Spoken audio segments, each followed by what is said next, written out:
Hi everybody, this is Miss B, and today we will be making cake pops with Nat and with Ben. As you can see, I've already made a vanilla cake, and that was one of the assignments I gave to you guys earlier. And with this cake pop recipe, you don't need a whole cake though. So I used a 9 by 13 inch rectangular cake pan, and I kept half the cake for the kids to eat it later. Now what they're going to do is just use their hands, which have already been cleaned. Off the table, Ben.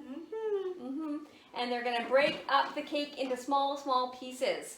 So we'll be back and I'll show you what it looks like. We are back. Just wanted to briefly mention what actually we need for ingredients to make these cake pops. So of course it's half of a cake. Could be chocolate cake, could be carrot cake. I just made a vanilla cake earlier on. You'll need some icing, either store-bought or you can make your own icing, and I'll have a link for some icing to make. We've got sprinkles that will be at the end, and then you can either use white chocolate or you could use these melty chocolates. I got these at Michael's, but white chocolate, dark chocolate does work. It just needs more time to set, whereas these are actually quite quick. Also, I have a little piece of styrofoam and these lollipop sticks that we'll actually put our cake pops on after they are made. So what we do now is I've got about a half a cake, and I'm going to add about one big thick tablespoon of the actual icing to your crumbled up cake mix. The whole cake is completely crumbled right there, nice and fine, and I'm going to get the kids to mix it up together with their hands. And what you want is, at max, you want to use 2 tablespoons. You don't want to really have a really wet dough. So now I've added the vanilla frosting, about 2 to actually 3 tablespoons into the crushed up cake mix. And now we're going to roll it into golf ball size balls. So I will come back in a second and show you a plate full of these. Okay, we're back now, and we have made 10 golf ball size cake balls. We've rolled those together, and what we're going to do now is we've got this melty chocolate that it says, the packet just reads, put them in a microwave safe dish, and then put it actually on the defrost for 30 seconds, because you don't need a lot of heat for that. So we're going to do this because the next part of this actual recipe is that we'll have the melted chocolate, and we are going to put the ends of these lollipop sticks right into the actual cake balls and let them firm up in the freezer for 10 minutes.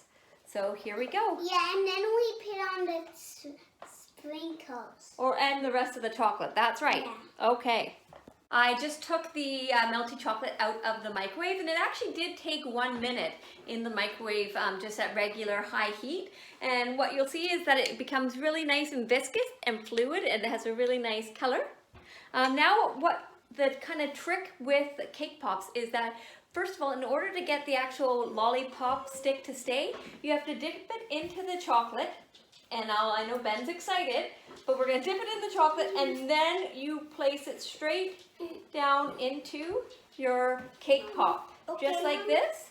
And I will stop for a sec because the boys are very excited to do this, and then we will show you after what that all looks like. Well, we had one casualty of war, and one of the actual cake pops did break in half, so my talented son Ben decided that he was going to eat it. So now we have the actual cake pops, which we need to put into the freezer, and you want to keep it for 10 minutes.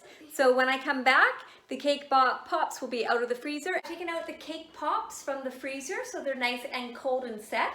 I have added more melted chocolate, the chocolate melts, into a ceramic mug, and put it into the microwave for an additional minute, making sure that the chocolate is really nice and cooked all the way through. I made sure every 30 seconds though, I did get a spoon and turn the chocolate around, so you don't want to burn it.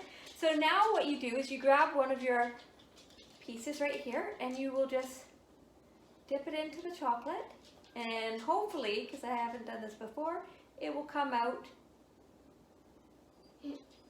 And I was able to make 5 cake pops. Here is an example of one, and I'll take a couple pictures.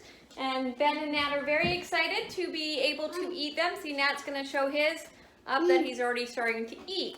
Some tips, what I found very useful, is that when you dip your cake pop into your chocolate, make sure you automatically sprinkle. If you're adding sprinkle, add the sprinkle right then when you've taken it out of the chocolate. I did that over my sink so there wouldn't be chocolate sprinkles everywhere. Also, take your cake pops out one out at a time out of the freezer so that they stay really, really cool. Otherwise, I had 5 of them that fell apart because they got too soft, the chocolate got too soft for the stick, and the stick came out. So a total I was able to make 5. Some are better than others, but it was a fun kind of lab. Did you guys have fun, boys? Yeah. Yeah, would we do that again? Yeah. Yeah, okay, thank you so much.